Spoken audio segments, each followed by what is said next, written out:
Now, what I would like to do is open up with, Joy and I have had some, I'm going to have to do this.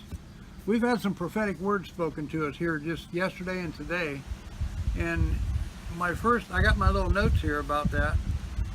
The first one is from a dear friend of hers named Carmen, and she's written about Carmen and her husband.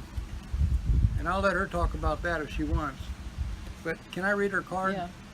Because there's a prophetic word in her card here. It says, it was Wednesday, August 16th, and see, we sent the letters out 2 weeks ahead. She said, Dear Joy, thank you for the invitation to your, quote, joy-filled, unquote, occasion, August, that's today, 24th. Then she says, it sounds so,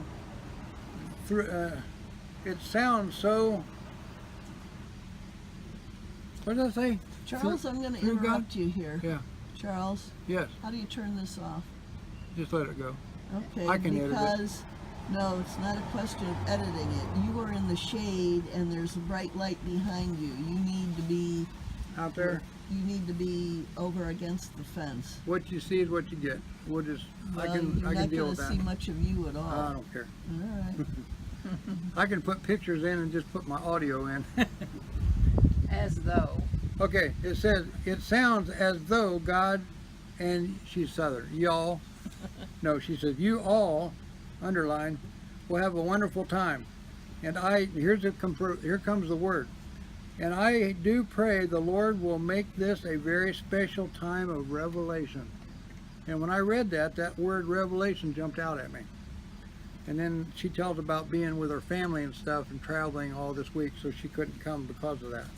That was the first word that really jumped out at me. Then the second one, when I went to my doctor, get my teeth, you know, I've known him 45 years, my dentist. He always passes these out to his patients. And it's a word from 2 Timothy 2:7. And consider what I say, and the Lord give thee understanding. Man, that word jumped out at me. In all things. The Apostle Paul reminded Timothy that not all information resides in the facts that can be memorized. Rather, there are many problems that we can solve only by recounting either our own personal experiences or someone else's experiences. You know, when they're spoken to us, you know, that's where we fellowship and share, and God ministers through us that way. Other problems arise which there is no immediate parallel of past experience. If something comes to us, and to me that's against Scripture, but I'll explain that in a minute.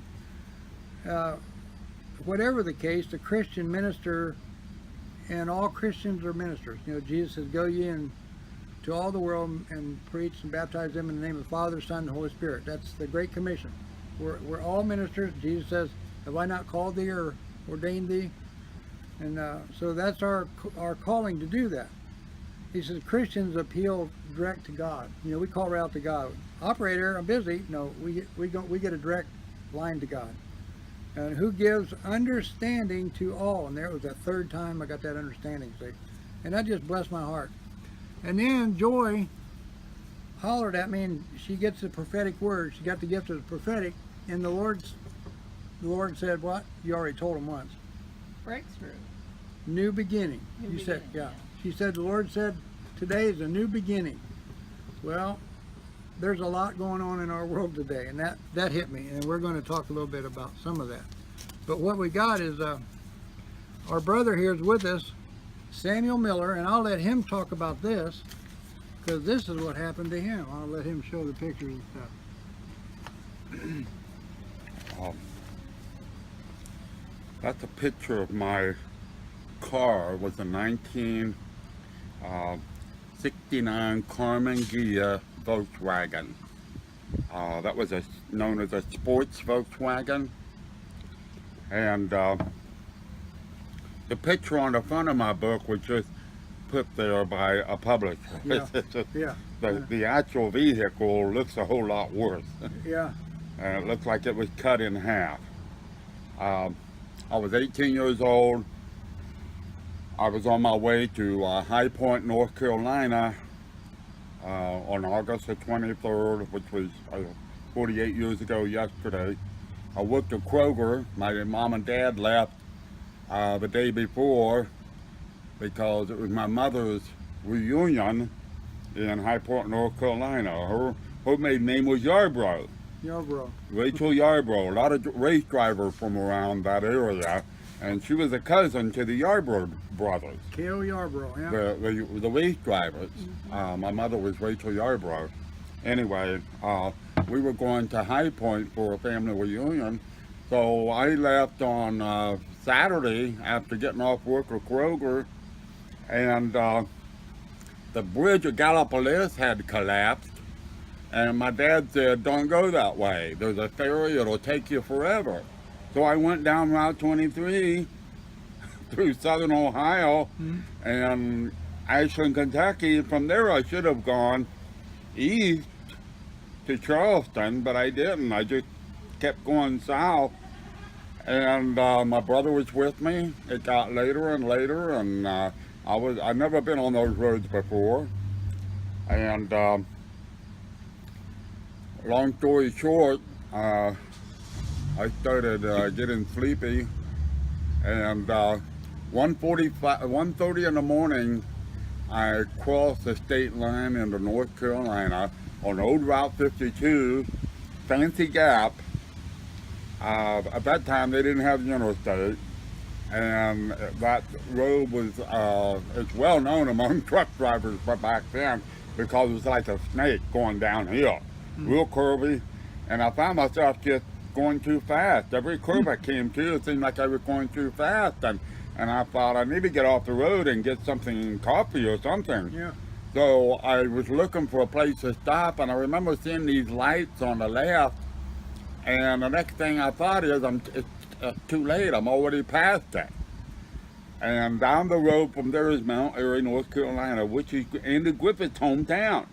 Andy Griffith, yeah. And there's a mall there called Mayberry Mall.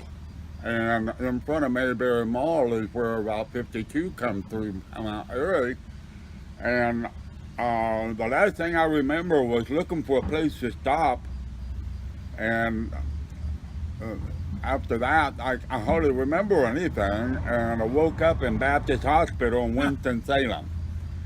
1:45 in the morning, I went across, left of center, and I hit some fellows in a car head on. The Volkswagen company recalled that car because of defects in the exhaust system.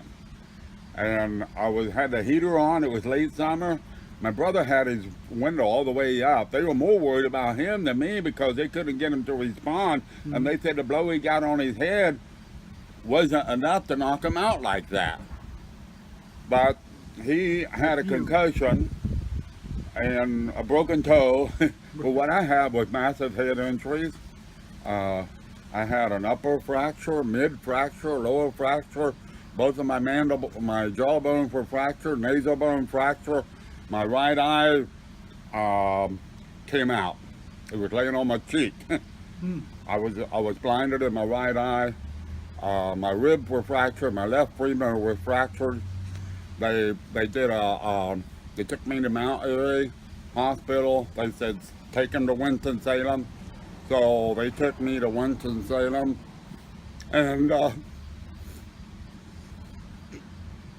Bless him, Lord. my mom and dad were in High Point. They got the call 3:30, 4 o'clock in the morning, and my mom, she had heard a crash in her sleep.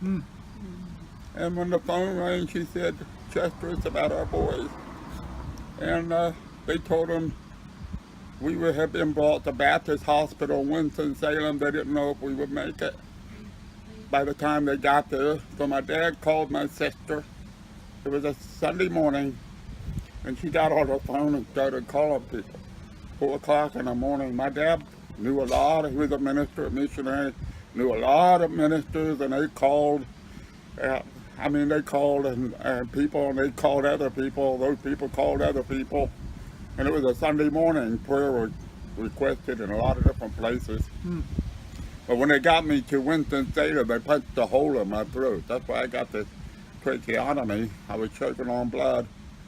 And every bone in my face was broken. They fed me through my nose, through a Levine tube. I couldn't talk. My throat swelled shut. I had to write everything I wanted to say, but the main thing was people were praying and my vital signs stabilized. My brother regained consciousness. They were more worried about him for a little bit than they were me. But he was released later, within a day or two. But I was in Winston-Salem Baptist Hospital for almost 2 months. I had to write everything I wanted to say. I couldn't talk. I couldn't smell. They fed me through a Levine tube, through my nose. They wouldn't let me look in a mirror because this eye was this big around, was covered with blood. You couldn't see the pupil. I had a big scar across my face. My teeth were knocked out. They thought if I looked in a mirror, I'd get depressed. Mm-hmm. They shaved all the hair off my head, ran wires through my cheekbones to hold my bones in place. And they did all that in Winston-Salem. And I kept writing, mirror, mirror, mirror. I didn't understand why they wouldn't let me at least look at myself. And when I finally got a mirror and looked in it, I thought, man, why did God, why did you let me live if I'm going to look like this? I thought it was going to look like that the rest of my life. I didn't know what the doctor could do. I didn't know what prayer could do. I didn't know what plastic surgery could do. And there was a woman. She wrote a prophecy in a card. And my mom read it. And my mom knew I was going through a lot of emotions. She didn't know whether to give me the card or not. And finally she felt led to. And it said, I know you're wondering why this happened. I'm just paraphrasing. But you belong to me. And my hand is on your life. And you have many brothers and sisters that are praying for you. And I'm in the room. I'm closer than that. I'm by your bed. I'm even in your heart and soul. Mm-hmm. And I read that card. And I still have it. It meant so much to me. Mm-hmm. I'm glad that lady obeyed the Lord. Mm-hmm. I got over 400 cards. I thought I was some kind of celebrity. Yeah, you are. Down there. They didn't know that my father was a minister and knew a lot of people. But after 2 months, they brought me back to Ohio in a body cast from my chest to my toe. I couldn't come back in a car. I had to come back in a ambulance, 400 miles. And they had a hospital bed in my room at home. When I was growing up, you know, one of these kids, boy, I'll be glad when I can get home, get out of here and go my own way. But I tell you, I was so glad when I came back home. Mm-hmm. Home meant a lot to me then, you know. I had a whole different outlook about home. Mm-hmm. And I was in a hospital bed at home in a body cast. They took me to OSU multiple times for surgeries. I was hospitalized at OSU. Took a year to recover from that accident. Dr. Troiano at OSU, he was a dental surgeon. He told my dad, we don't get very many like Sam to work on because people get hurt like that, don't make it. And I did not know this, but he used my x-rays and my case stuff in his classes at OSU Medical School for over 20 years because my injury was so severe. I didn't know that. I didn't find that out till years later. But long story short, I had plastic surgery at OSU, and just last year I got this artificial eye.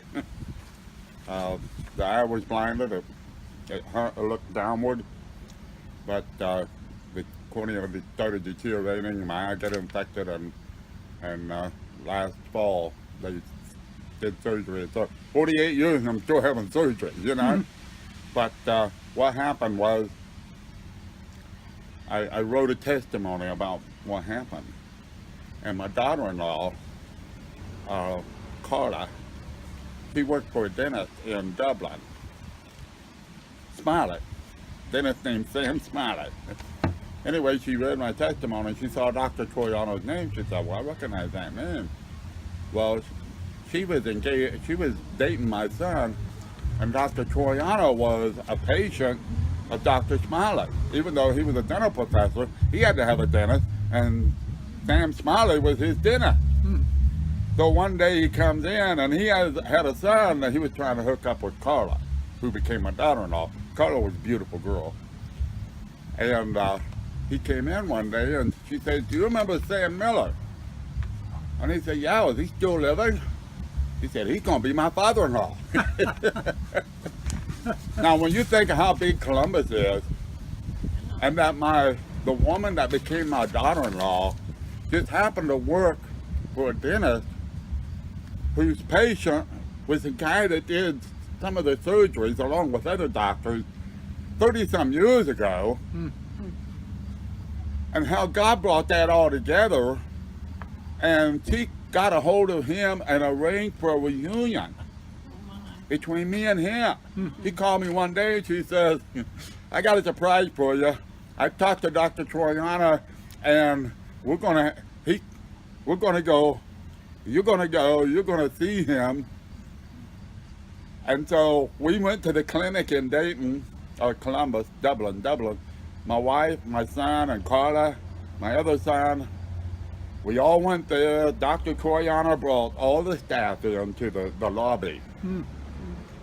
And he must have closed the clinic for a while, because he spent time telling them, he put his hand on the wall and he said, when they brought Sam in here, his face was as flat as this wall.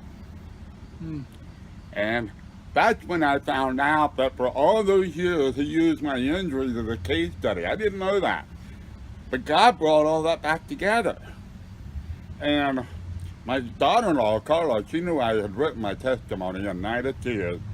And there was about 2,500 of those copies of that book, and they were gone. And my family said, you need to get it done again.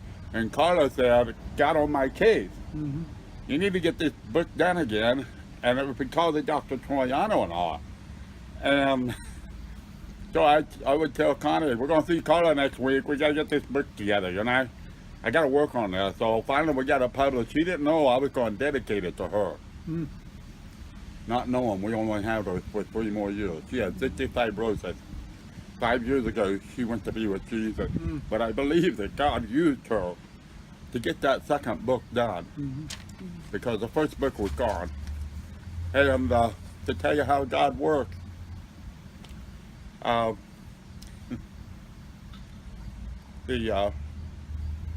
when I first had that book published by a company in Indianapolis, I was coming back to Ohio, and I was looking at the book. It was supposed to have a picture on the back. It wasn't on there. There was a lot of typos. I'm looking at the book, and I'm like, God, where's the picture? And I looked up, and there was this rainbow, perfectly centered over Interstate 70. And then there was a second rainbow, perfectly centered over Interstate 70. We were driving right through the middle of it.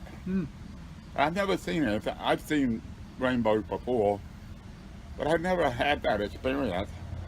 And it was like the Lord was saying, son, don't worry about it. I got it. I got it. Don't worry about the pictures. Don't worry about the typos. I got it. And God blessed that book in ways that I can't. One woman read it 3 times, gave her heart to the Lord in her living room. Amen. I have got a folder of letters I've gotten from people I've never met. I got a letter from a lady in Alexandria, Virginia, outside Washington, D.C. She said, I was in a car wreck for 6 months. I didn't even know my family. But your book, I never met the girl woman, but I got a letter from her.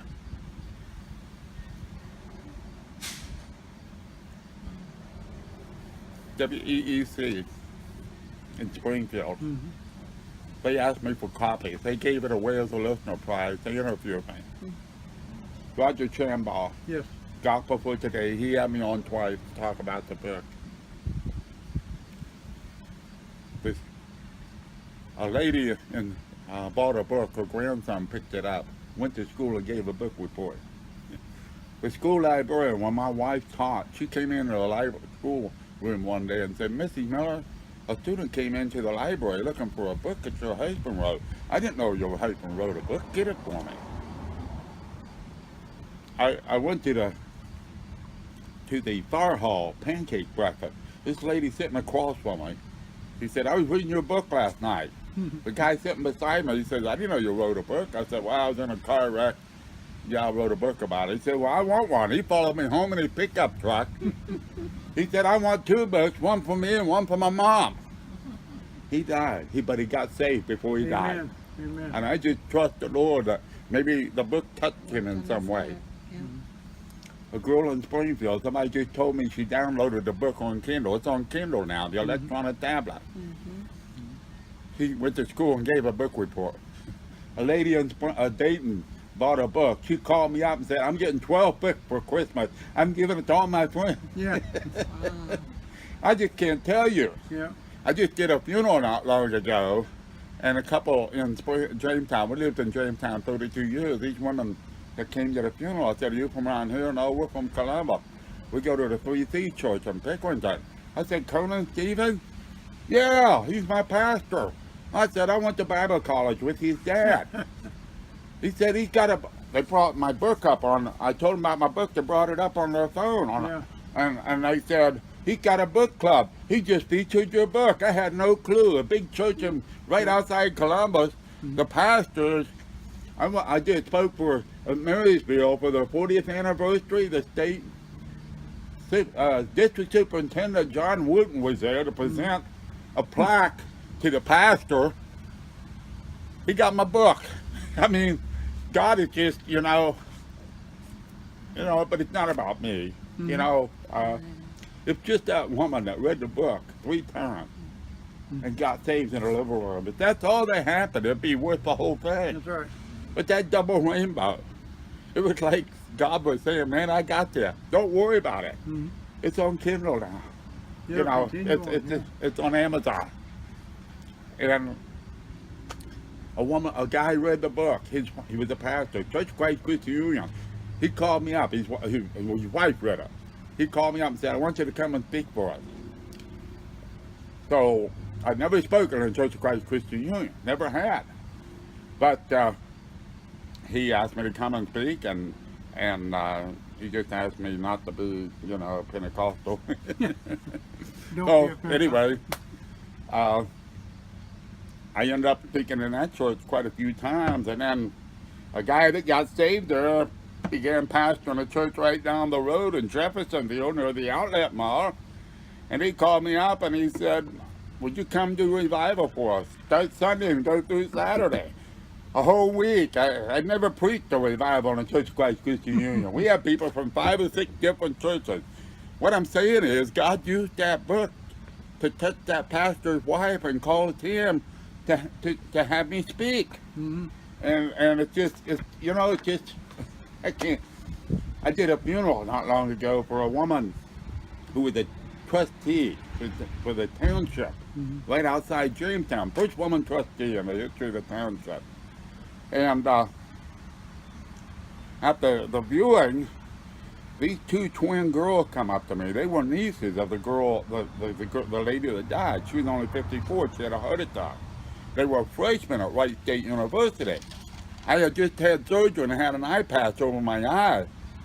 And as I'm sitting there, they come up to me, blah, blah. And the girl says, I know, I read your book. I said, you read my book? She said, yeah. She says, you know that part where you talked about going down in the basement and praying every day before you had that wreck? That happened to me. For some reason, I just started praying like I'd never prayed before in my life, Charles. going down in the basement every day and praying for a week before I had that wreck, not knowing that was going to happen. Yep. She said, when you talked about going down in the basement and praying every day, she said, that so touched me. I started reading my Bible. I've been reading it every day for 4 years. Amen. That's good. This girl and her sister, twin sister, are sophomores now at Wright State University. And it was like God said to me, son, you've touched people that you don't even know about. Yeah. And you know, that's the thing about books. You don't know until you get to heaven someday. Mm-hmm. Something that you wrote Mm-hmm. that touched somebody's life in a way that you aren't even aware. I was in Dollar General in Jamestown.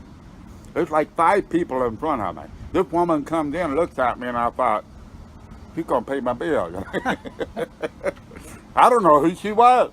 She looked at me and she said, she's standing in the door of Dollar General. She said, you wrote another book, didn't you? I said, yeah, about my dad who was a missionary. He said, well, I got your other book and I'm going to get this one. I don't know who she was. Maybe she was an angel. That's true. Maybe she was an angel. I don't know. Because I don't know who the woman was. I went to, you know, there's been so many things like that, Charles. That Yep. It's just, Yeah. you know, and, the books you've written, Yeah. you don't know. You don't know until you get to heaven someday.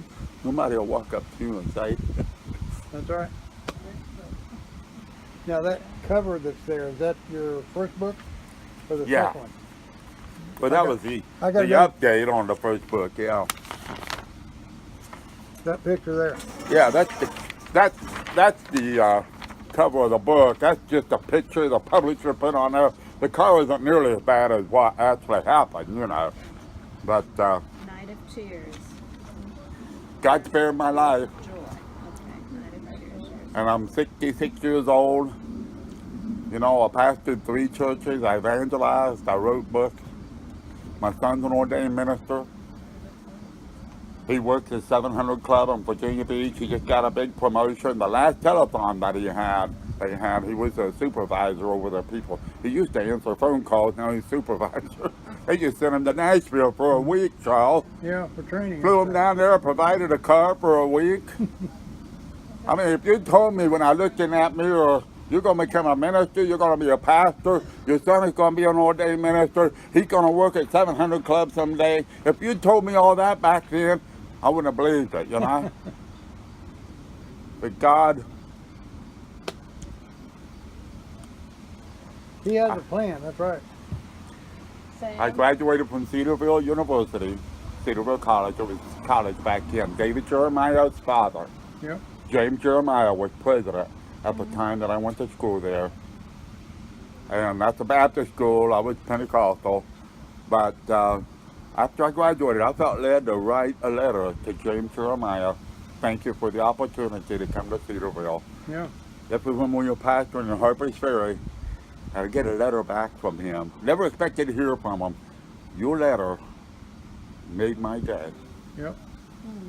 I gave copies to Dr. McDonald, who was my advisor, and members of the administration.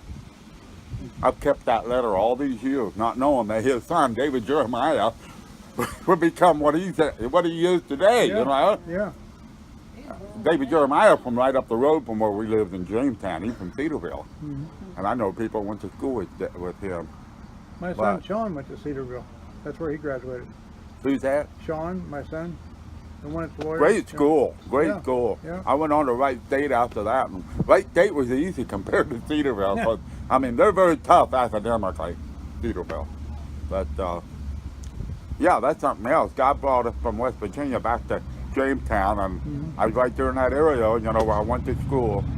And I could talk all day, Charles, That's but why Sean went to Jerry Falwell School, Liberty, yeah, and he was going to be a youth pastor. And Wow. he knew Jess at the church, you know, in the Dayton area where we went. And then when he came back, they got together and decided they were going to get married. Well, he called and he said, Dad, my phone bill's $400. What am I going to do? Rearrange your priorities. So he moved back home and went to Cedarville because he could drive back and forth. And it went from there. And then he had one instructor. He had, if I remember the story right, he said he had to have one elective course to graduate.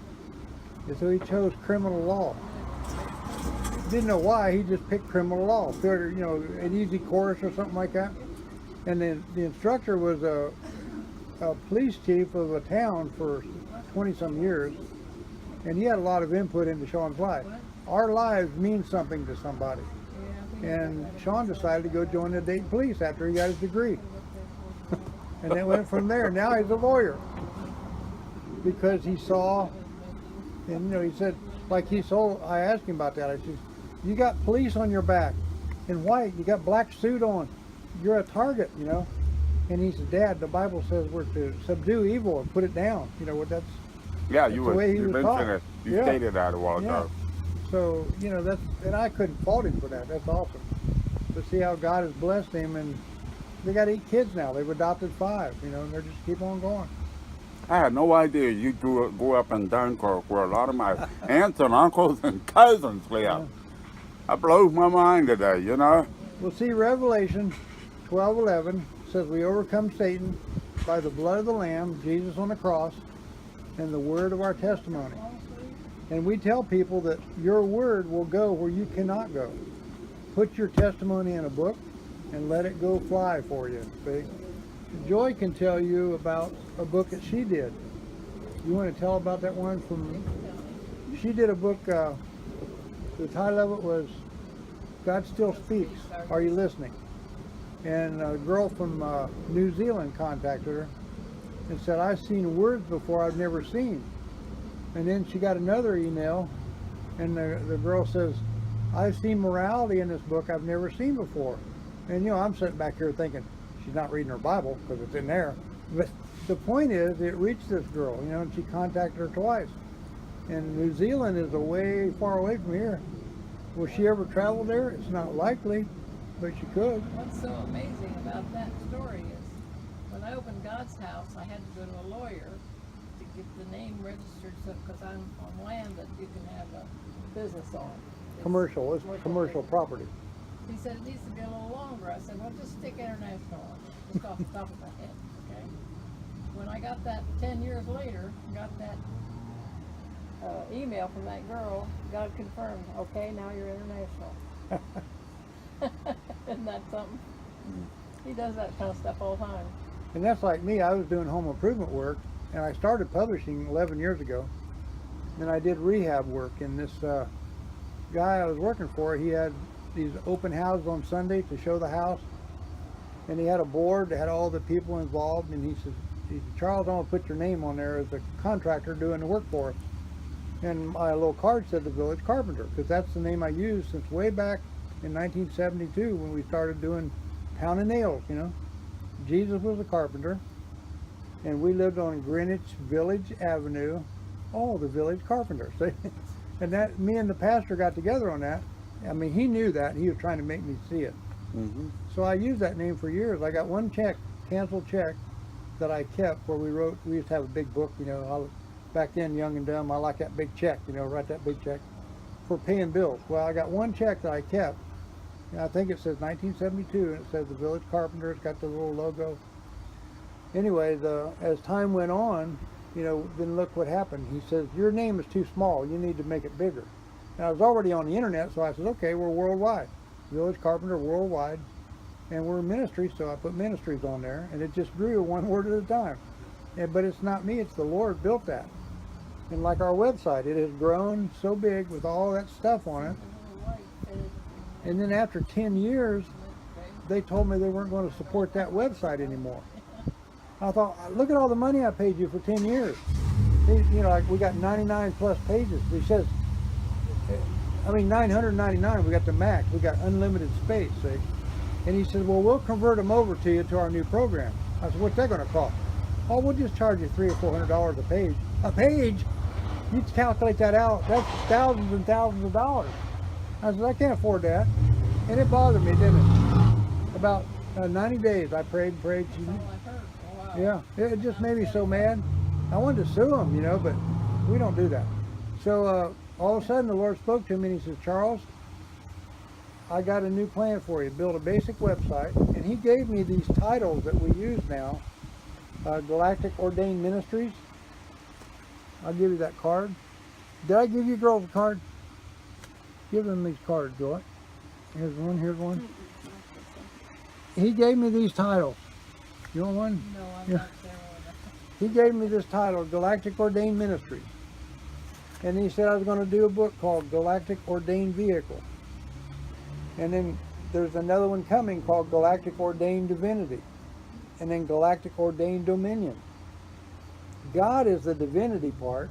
That part is going to be about God. He's the creator of all things. And then dominion, that's where we live. Our dominion may be right here at this little table, but our word is larger than that, right? It goes beyond. And then the dominion of other planets. There's people out there. And it's coming to light. People are beginning to, and that's what this understanding and seeing the revelation of it. That's one of the things that God has impressed upon me today. It's already started, you know, and we're just a part of that. And that gets down, but like I was going to show this one book, that's just one of Joy's books. That's her when she was 18 years old. And then in this book here, she's got pictures of her dad, handsome dude, he's an insurance guy, and her mother, and Jesus. But she's got, you know, all of her books are like that. And then we're doing the Baptist building. I'll take you for a ride down there and show you. We're building the new Baptist church. We're not Baptists, but we're helping them. We love all people, right? We're supposed to love all people. And this is brand new. You guys ain't even seen this yet. But I brought these pictures in and showed Joy. And I says, Yeah, the wood framework down here. yes, did you I come saw in there? that. Yeah, Yeah. that's where it's at. I wanted this picture here on the front of the book cover, where it's got, you know, that's where the roof line's going to be. And she's, well, you should show the whole thing. Well, I laid it on there like this. That's the whole church. It goes all the way across. And it just came out that way. And what this is, and I was telling the Baptists, they're still raising funds. I said, look, we'll take, because I'm doing video and pictures of everything. And this is where he went to Liberty and got, Pastor Don graduated from Liberty. All his credentials are in there. That's Don and his wife Betty. Oh. And they, you know Pastor Don?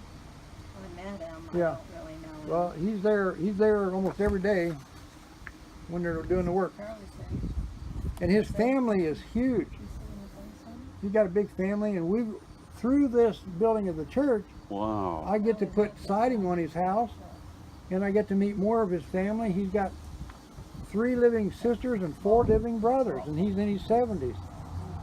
And then all these grand and great grandkids. We get to meet them all, see?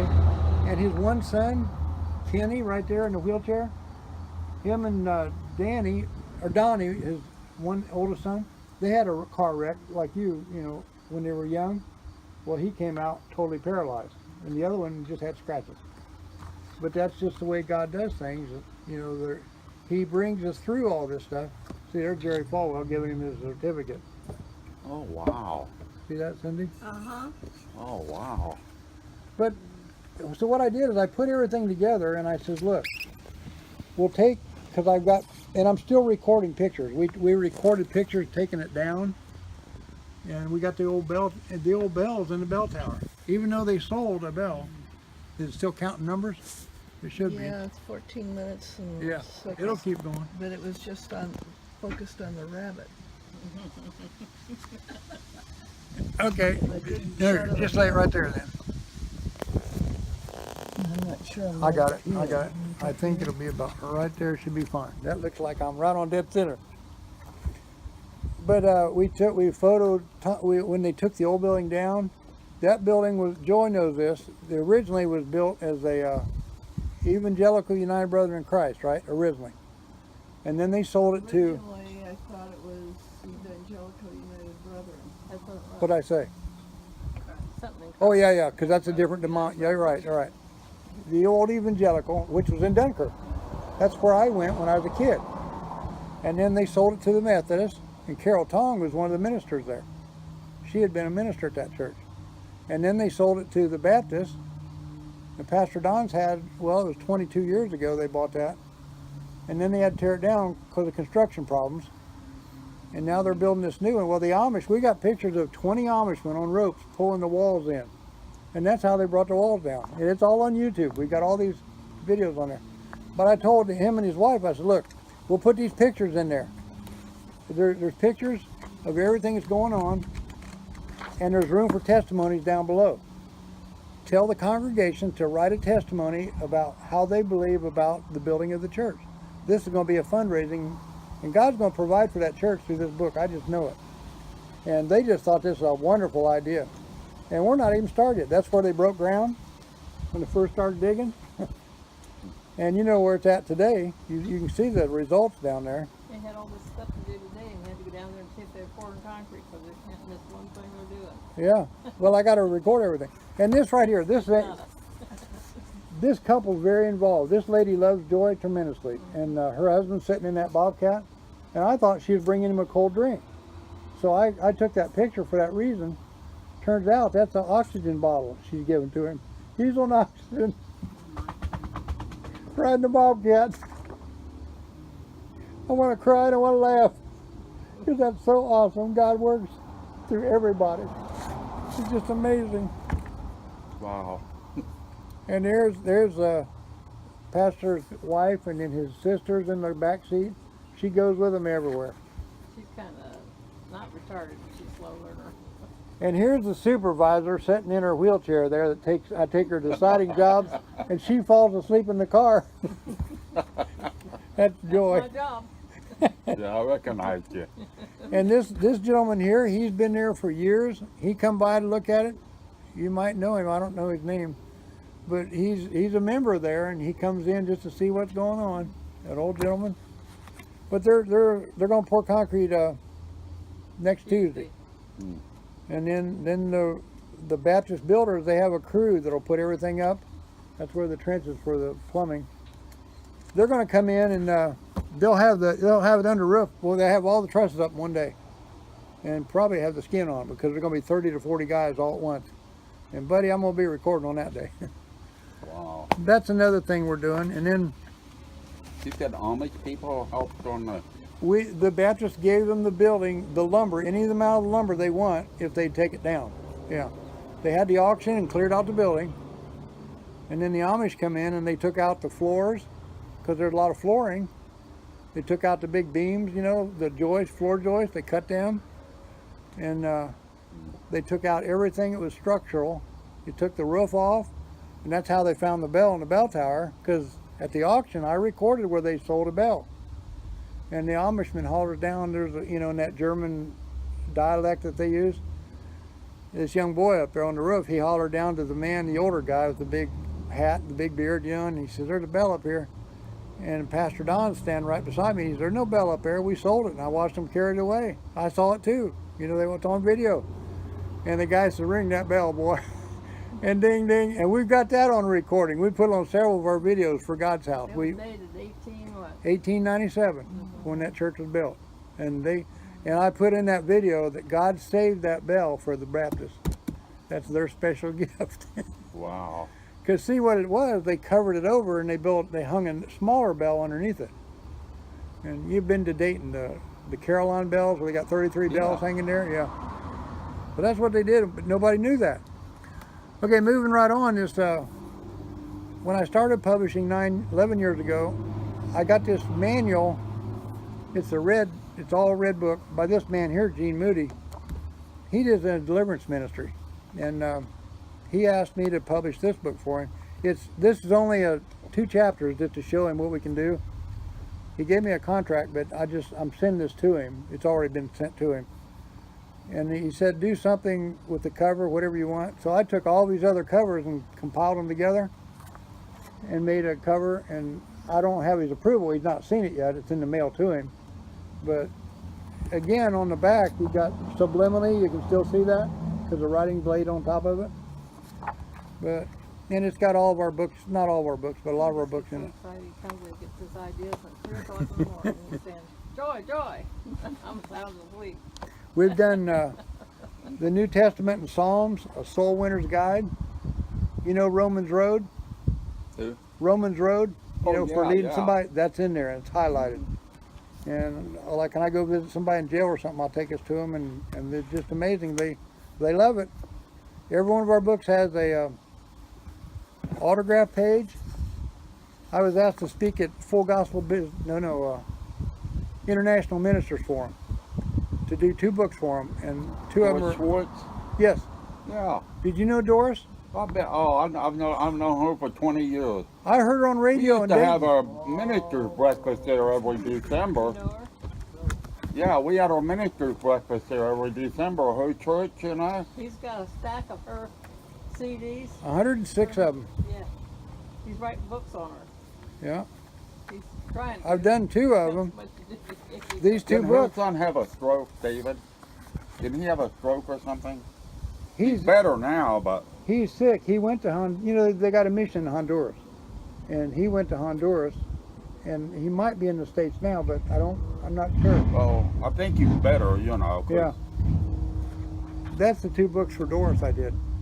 And they called through Carol. I met Carol here at the kitchen. Carol Marsh. Mhm. And then she asked me in 2012, Charles, they're having their international convention at Dayton. Could you do Doris's first book? That's that Curtain Pullers. And I said, Wow. well, if you can get the material to me, I'll work on it. July 25th of 2012. And so Carol brought it right over to my house there in Little Falls. She lives in Pickle. Her and her 2 boys came over, and I worked all night. And I put it all together, and I called her, and I said, it's ready. And then she says, I was supposed to do another book for Doris called Spirit. You know, what did it say? Find me in the spirit. Find Me in the Spirit. She said, I didn't get it done. Could you do it too? I said, get it to me. So she brought it over. So I called and I said, they're both done. So she called Pastor David and hooked me up, and he drove out. I thought it was a Cadillac, big white car. Well, it's a Lincoln. But he drove up in this big Lincoln, and I showed him what I had done, and he liked it. And he says, how do I order books for the convention? Now, remember, the convention started They used to have them at her August, church. Now yes. they have them over at Maranatha. Yeah, because their church has been sold. So what happened is he pulled out his credit card and he ordered enough books for, there's 1,600 ministers in that organization. And I got to go to that convention, and you know, I got to share my testimony. This is a rabbit trail I'm telling you because of this one page. The autograph page, we put an autograph page in. The Lord told me to do that, and Joy told me to put it up front where it's easy to sign. And after I give my testimony down there, I did this one lady's, and I write in the same all the time. God bless you, we'll see you in heaven, and I sign it. Passed it to the lady, and she went on. And then the next person, and all of a sudden you can hear somebody crying. She was bawling. And they're trying to comfort her. She says, no one's ever said they'd see me in heaven before. And I'm thinking the simple little words touch that woman's heart. But God told me to write that. He says, always put that in every book. God bless you, we'll see you in heaven. But that's the gist of that. So he's got his book coming. We used to have our PFNA meeting at Doris. That's how I met her. Pentecostal Fellowship of North America. Yeah. And then it became PCC&A, Pentecostal Charismatic Churches of North America. Yeah, they keep changing, yeah. Yeah. But then back to the original of the Galactic Ordained Vehicle. This book I published the end of, this is a different date here, August, Last year. no, August, September, yeah. But in what happened was the fireplace. You see that fireplace out there? We do a lot of we do a lot of videos and stuff there. And I was sitting there one night, and the Lord says, Charles, one of the biggest jobs I gave you was an aircraft commander and a pilot. And I said, okay, I jumped on that. I said, Lord, could I fly a light ship or a beam ship? There's my light ship. And he didn't say yes, he didn't say no. He says, Charles, what would you do? And that's all in the book here. I says, I would take my family to heaven. You said you'd jump out there in the parking lot and measure it first. Well, yeah, I already measured the parking lot. So what? I flew a Huey in helicopter, 50-foot rotor span, 25-foot blade, 25-foot blade, 50-foot circle you got to have to land. So I know they can put a light ship in there. You see what I'm saying? Not a big mothership, but I a was light going to ship. ask if you flew a helicopter in Vietnam. Yes, I did, yeah. Wow. I flew Cobras and Hueys and Jet Rangers. And then the old He brought people beat CH-34. up like you were beat up every day of his life for 10 years. So what? He brought people in from the front. Not 10 years. Well, how long? I was only there for a A year. year. Yeah. Not quite a year, but a year. Yeah, Yeah. year. What year? 70, 1970. My brother was already home. Yeah. You pick up the wounded? We carried supplies. We'd take smokes and ammunition out, or we'd take hot food and even ice. We transported ice out to them. We carried the sick and wounded back. We'd take dead? air insults where we put troops in under fire. Wow. That's in my testimony book. You had to go to the angry management. The Truth Shall Make You Free. That's the book I did about my testimony. But back to this book, what I did, I'm at the fire pit, and the Lord said, what would you do? And I said, I would take my family to heaven. And then through that exercise, I did that. And here's where I'm sitting down in front of my ex-wife's house, the mother of my children. That's not her house, really. Because my son says, don't show our house, don't use our name. And that's my other son's house, and then my other son's house. And I went and picked each one of them up, off to heaven. And then when I was there, you remember the Atari game? You remember the Atari game? Yeah. You remember that? And the alien invaders coming at you? Oh. Well, in 72, when I came, I mean, I was home in 71, but I think in 1972 is when this started. I put in the front of the book, 72 is when it started. I had this vision, daytime. Young men have visions, old men have dreams. So it had to have been a vision, it was daytime. And I just saw the stars just coming at me like crazy. We're just bebopping through the stars. And I'm just, as a pilot, we're going way fast. You know, a helicopter don't go this fast, you know. And I looked to the left, there's a guy standing there in white with a gold sash and blonde hair. And then he looked at me like that was me, and he went, you want to try it? And grinned at me like that. You want to try it? Yeah, but there's no controls. He's just standing there. And he says it's thought activated. And I thought, how can that be? You know, I was young and dumb then. Now I know. We do a lot of things mentally. We don't use the powers that God's given us. We're starting to learn that. The military, when I was in you in the military? Well, when I was in down at Fort Polk, they taught us when you go looking for an enemy, it's like rabbit hunting. You know, you don't go, where's that rabbit? You don't do that. You know, the thing to do is you scan. And then you scan. You raise up and then you scan. When you're looking for an enemy, you do that. And your eyes are accustomed moving like that. And if something moves out of the ordinary, you focus on it. And that's the enemy. Well, today they go into more detail of that in military training. It's called remote viewing. I lost these glasses the other day, didn't I? Yesterday. I came back home from Dayton and I couldn't find them anywhere. And I looked and looked and looked. So I come into my throne, and I sit on my throne a lot. I pray in there, but I was sitting there, you know what I mean, my throne. But I was praying. I said, Lord, now I'm going to have to exercise my power you gave me here. I talked to the Lord, because we talked about this. It's in here. And I said, I'm going to remote view and see where my glasses are at. Joy prayed, and God talks to her too. He said to her that I put them up. Put 'em up. Well, somebody didn't get it right, because I didn't put them up. They had to have fallen out of my shirt, because this morning I found them. But I come out last night after praying. I come out, I'm looking everywhere with my flashlight, because I was out there at the rabbit cage. I was over there. I was in the shed. I was right there doing the water, or I hosed and everything. And I come right around here. I didn't see them anywhere. I did that remote viewing thing, and that's when the Lord told me to do that. Well, this morning I come out here. I'm rolling up the thing, and right there my glasses, they fell out of my pocket, and they were sitting down there, right down between them. You did put them up. You put them in your pocket. Yeah, I put them up. Yeah, you're right. But back to the story. So I did that with my family, all right? And then 3 days later, I was so excited about this, I wrote it all down. And then it happened. Oh, what I was going to say about the Atari game, that wasn't invented in 72. It didn't come till later. So this vision was really real. I didn't see it on a screen. That's my point. See, I've had so much rejection that I try to make sure people understand this is not me. This is real.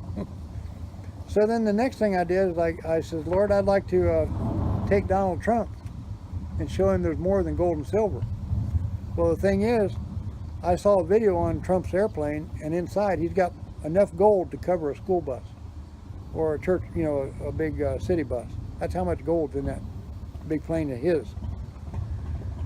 But nonetheless, I said, Lord, I'd like to take Trump. Well, he said, he gave me, that's over Trump Tower in New York. That's on the top of it. See, I got pictures to prove all this stuff, see. And there I am sitting there. You see underneath the picture, it says cloaked. You remember Captain Spock and Enterprise? Remember how they'd come in, they were cloaked? Well, down here's my light ship right there where I'm uncloaked. See that? And now we're ascending back. I'm telling the story, and now we're ascending back up. Trump has seen that many times because he's landed on his building, you know, a lot. I've flown over New York, that's what it looks like. So I did that with Trump. Now here's the bottom line. On August the 3rd, was it August the 3rd? Yeah. August the 3rd, when I was sitting there, the Lord spoke and he says, Charles, because I asked the Lord about it, what it says right here. He says, Charles, you will indeed be a light ship pilot, but more than that, you'll also be a galactic Federation of Light commander. And then he goes into for years I've been praying for 200 million souls. Joey knows about that. And he told some more stuff about that. I don't have to get into that. But the fact is, my prophecy to me was August 3rd, and he said he would confirm it through Joy. And I did not tell her about my writing. You know, I don't do that till I'm done. She says on the 19th, she said, Charlie, come in here, I got a word for you. And then the Lord told her that I would do this, but he told her that she would not fly with me because she's going to be in heaven then. I mean, I take that as the gospel truth that this is going to happen. It's already happening. Yeah. But the fact is, it's already happening because our government's been lying to us all these years. And they've already got stuff that travels out. They've been to Mars and everything. That's U.S. NASA right there. It says NASA on both of those ships. And this is Bill Dana. He's a U.S. Air Force pilot. And people don't know that. I mean, it's come out now. But they've had all this stuff hidden for years. The space. Yeah. Our YouTube videos, we got a lot of videos there. And one of them, I bought Joy for Christmas an old turntable. A brand new one. Because I've got these old records that she danced to when she was 15 years old. You know, the big bands, you know, the big era bands. They used to come here to the, well, they had Dorsey and Danceland. Danceland, they called it. Big place here. And it was packed with people all the time. 2 of them up there. And so I saw this video that NASA had these conversation of these 3 astronauts. I think it was the Apollo 3, was it? Or, I'm not sure of the number, but when they went around behind the moon, their radio is dead because they don't have line of sight communication. So until they get around behind, there's nothing there. And these 3 astronauts, the one guy says, and this is on our website. You can see it. You can click on our website and listen to this. And there's one astronaut, and the camera's rolling because they're in that cockpit, and you can see them talking. He said, "You hear that music?" And the other guy says something like, "That's weird. Must be space music." You know, they're joking, right? But they did hear music, they said. So then the one guy says, "I don't know, we should talk about this." And the other guy says, "Yeah," because they got their career, you know, and their retirement and stuff. A lot on the line. They'll say you're wacko and crazy, which it's already documented. They put people away. One of our big ships, the Forrestal, if you research him, you'll find that he was put in the hospital, and they said he jumped out a window. But how come there are scratch marks on the windowsill where he, you know, somebody pitched him and he's trying to hang on. He was killed, is what it was. But nonetheless, this stuff is coming to an end because there are things changing, and that's what I was wanting to tell about today, that the new things that are coming. I've also got, in this book, I tell about Agartha. Any of you heard about Agartha? That's inner Earth. There's people live inside our Earth. That's a circle over the North Pole that's 1,200 miles, big circle. In an airplane, you could be flying in the clouds and fly right down in there. Admiral Richard Byrd did that in 1947. And then before that, in the 1800s, 1890 or something like that, a man named Olaf Jensen, he was a boy then, he went with his dad on a fishing boat. They lived up in north of Norway or somewhere, and they sailed into there because it's not just a hole. you know, the ocean just curls right into inner Earth. There's a crust that's 800 miles thick. There's 400 miles to the center of the crust and stuff, and the rest is in there. It's got a moon, I mean a sun inside that creates light, and the vegetation. If you go to our website, you can click on the videos I have about Admiral Byrd, and I got his whole story written out on one page. And then I got a video that somebody else has put up where they read his story. So it's neat. You can listen to it and read our page because it's all typed.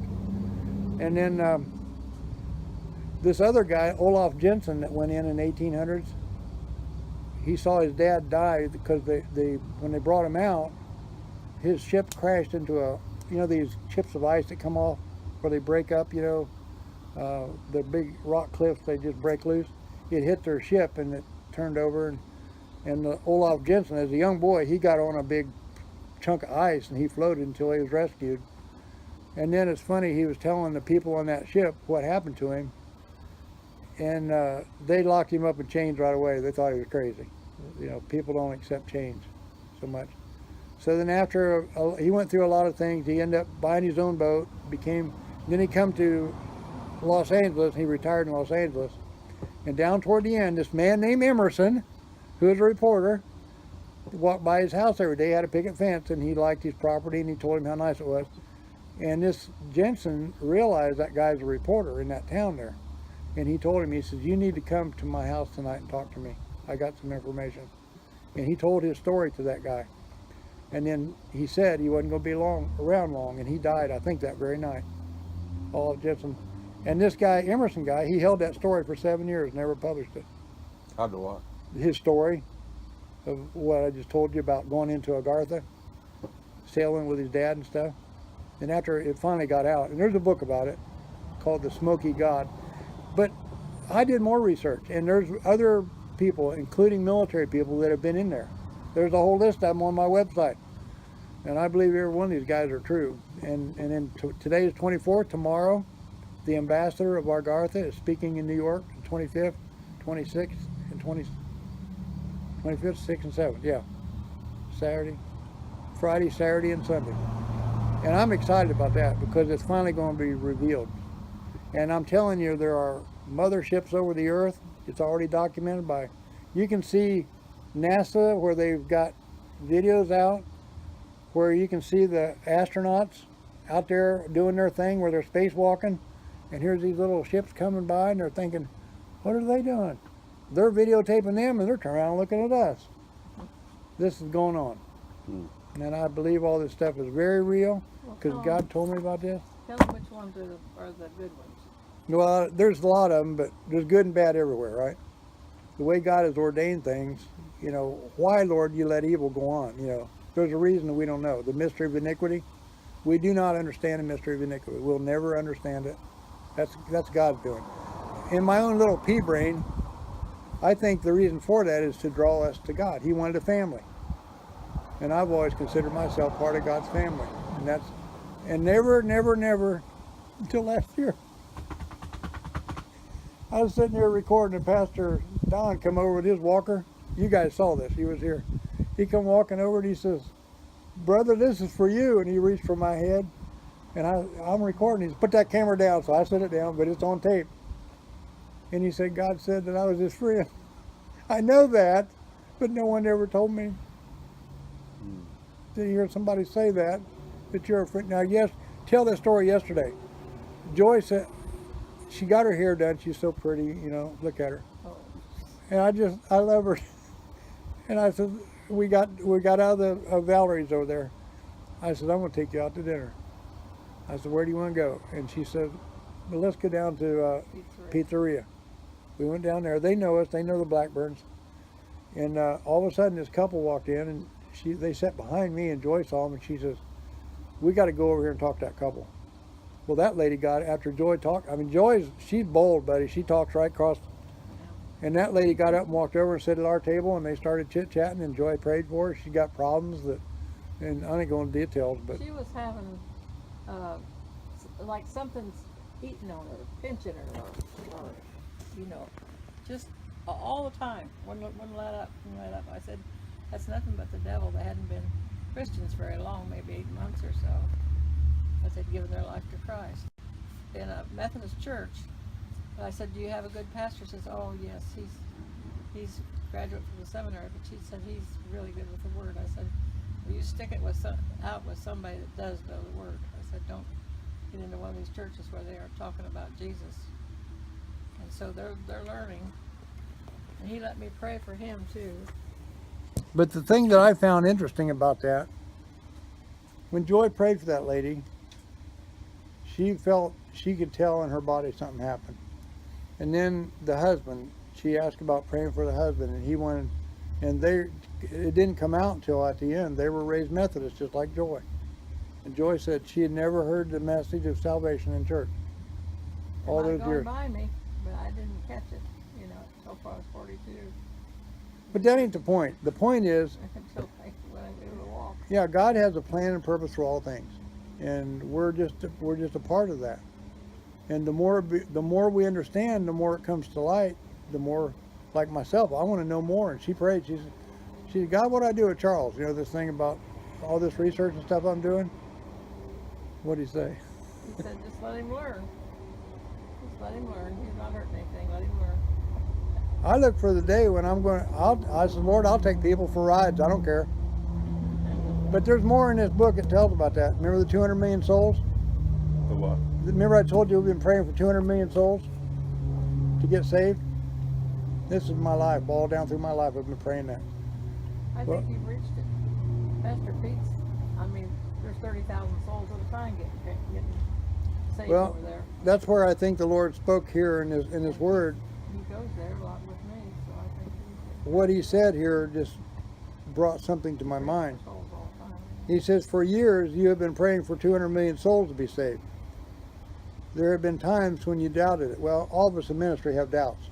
You know, how come I don't see this or I don't see that? You know, do you ever have a doubt about your salvation? You know, this kind of thing. The devil's always on the shoulder, you know. But it says the word, he says, from time to time I've given you a word that a soul's got saved. Like we get a notification. Just, you know, so-and-so got, like you said, that one lady, you know. Those are, I call them golden nuggets. The Lord ministers to us with golden nuggets. And, We call it word of knowledge. We call it yeah. And I've always encouraged you to continue on publishing Christian books. You have remained faithful, and I tell you now that you will have many motherships. I think I never found somebody like him on my own. Forget it. He said, you will be commander over many motherships. And these motherships will house 200 million souls that have been saved through our ministry. That's what the Lord told me. And he says, you and your lightships will guide these motherships with these souls to the home where I tell you. Woo! Well, I'm not look like an old man, will I? But in that book it also says, I do now. like he says about having these motherships, I thought, now how can I do that?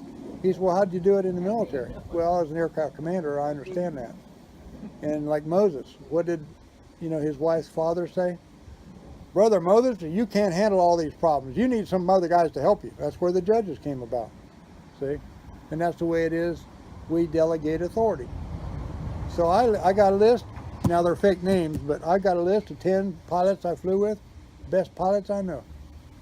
And one of them just retired from the Air Force, and I asked my best friend from high school. I've been married 3 times, 2 marriages. He was at my wedding. I was embarrassed to ask him again, but he knows Joy. I took her down there to meet him and Janet. They're precious people. I asked him about this book and about the data and stuff, and he says, I can't comment on that. Because, see, the government has put out a threat of death to these people who know stuff, and they're under fear. Didn't bother me. The Bible says, fear not. 139 times, fear not. Did you wash your hands with it? Well, you know, if you got your retirement and everything based on that fear factor, what do? You don't talk, right? So I took that So anyway, that's, but it's coming out now. More and more astronauts are talking. You know, more and more things are coming out, and it's coming out every day. And the Agarthans are coming out. They're going to be known. People are going to get to know them. And these alien ships, they call them aliens. No, they're not. They're just like you and me, but they're more advanced. They know more than we know. They got our technology that came from 1954, Eisenhower signed a pact with these extraterrestrials, I'll call them, and that's all recorded. Those documents have been released. That's where optical fibers came from, all of our wiring, you know, that's changed our technology. Remember Tang? Remember Tang? Orange drink. The orange drink that was made for space. Can you believe that came from aliens? I mean, I don't know that for a fact, but I'm just saying we've got a lot of stuff from this technology that they gave us. Anti-gravity, our military already has that. They know about it. The Germans had it too, and the Germans used it for the wrong thing. And that's documented in a book I haven't published yet.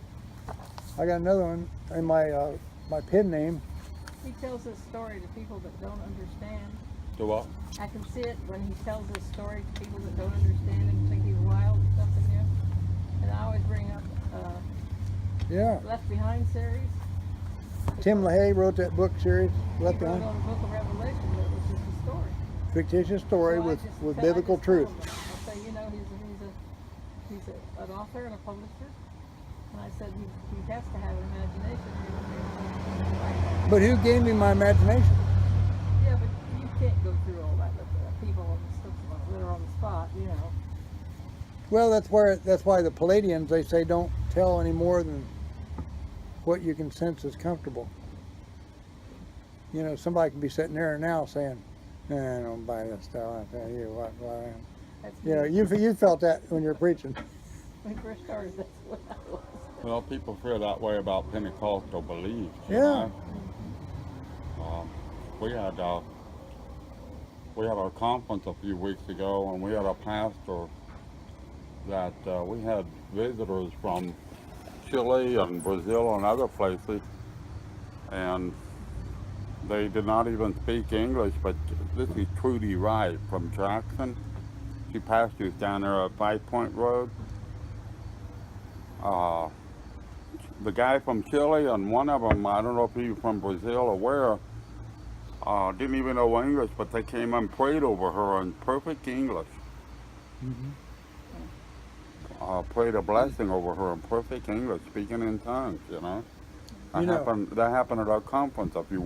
I didn't know about that till last week. She posted it on Facebook. I was there, but I didn't know that happened, you know. But she said two of them, a guy from Chile and one from one of the other countries, maybe Brazil, where they speak Portuguese. They both, neither one of them knew English, but they prayed over her in perfect English, speaking in tongues. When I was a brand new Christian, my husband and I crossed the border down in Mexico. We were just chopping, you know. And there's this woman who had a papoose on the back of her back, you know, with a little carrier thing. And she didn't speak anything but Spanish or whatever her lingo was, you know. And I said something to her in English, and she got the funniest look on her face. And that little kid that was eating an ice cream cone was falling all down the mama's back, and she wasn't paying any attention. The flies were just flying, you know. But I knew that she understood what I said. I didn't talk to her or anything other than that. I just said something in tongues. And she understood me.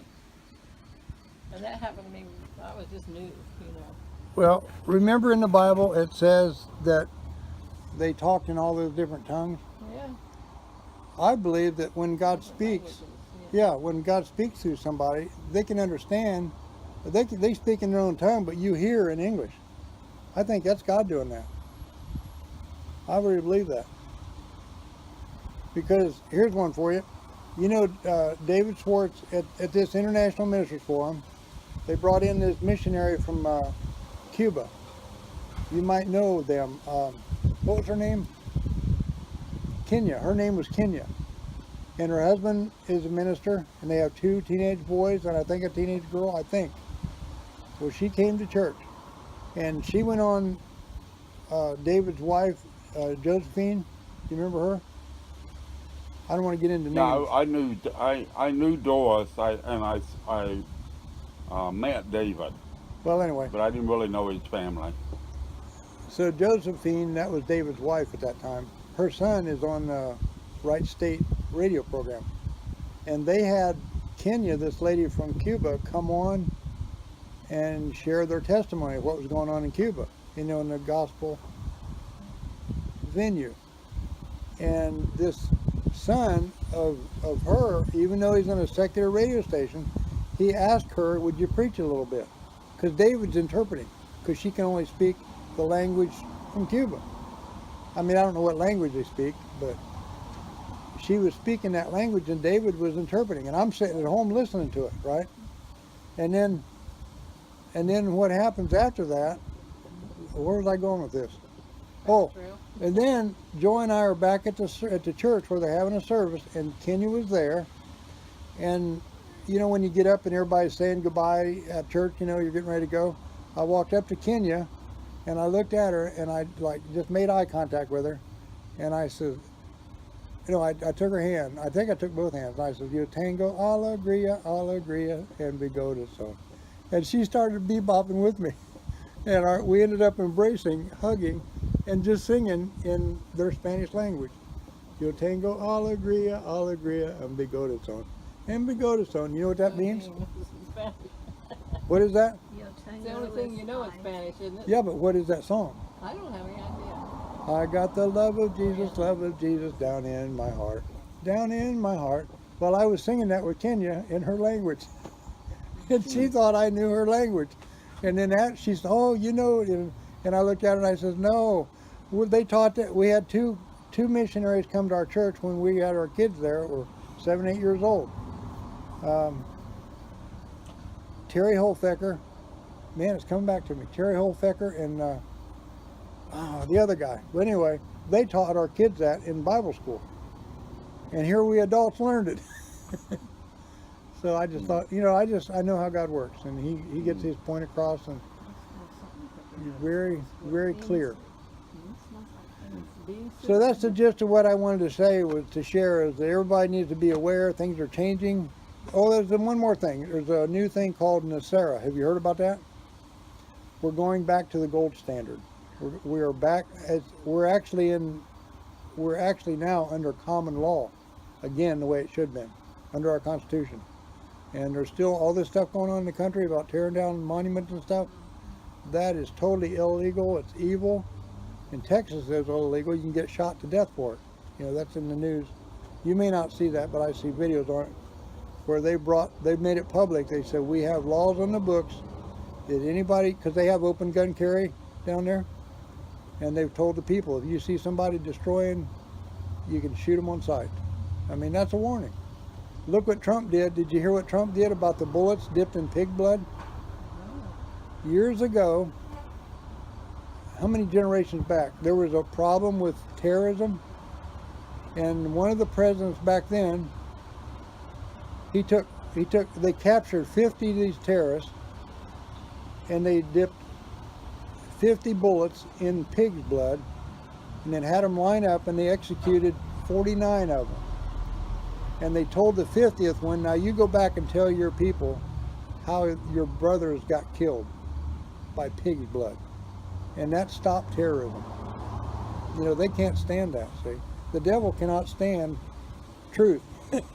Well, Trump told that story at one of these speeches he made, and he told them, he says, when he talked about, fire and fury and all this coming down on, on North Korea, he's bold. He's God's man. He's telling it like it is.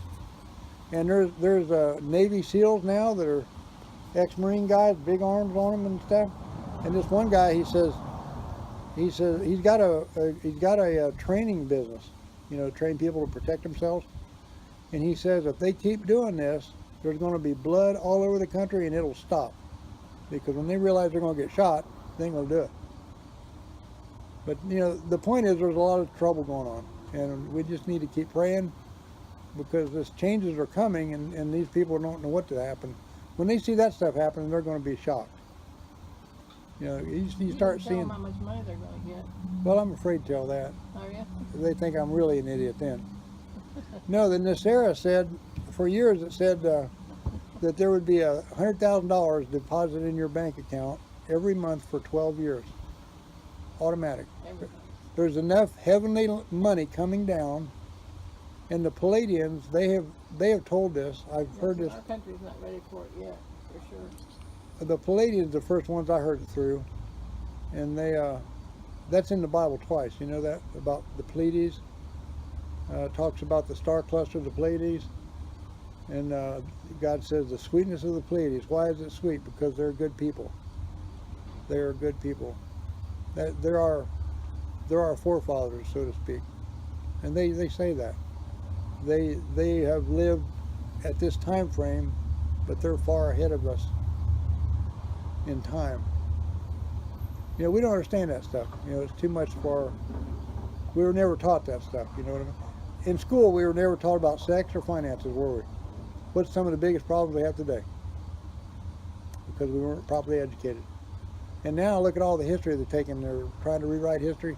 Take all these monuments down. And the thing is, Pelosi, oh my, they had slaves in their family. Obama, look at all these. I can go into a whole bunch of stuff, but I ain't going to do that. You know what I'm saying? We all have skeletons in our closet somewhere. 41 out of the 56 men that signed the Declaration of Independence were slave owners. Yep. George Washington, they said he had 317 slaves. Obama's Thomas own. Jefferson, you know, you just go. They don't teach that stuff in high school Yeah. anymore, or in school. Yeah. Obama's I family. loved history when I His was- mother and his dad's side, they both had slaves. And that, when that came out, he was shocked. Would you like to share what you brought? I can't record her though. Yeah, I'm done. I'll be quiet now.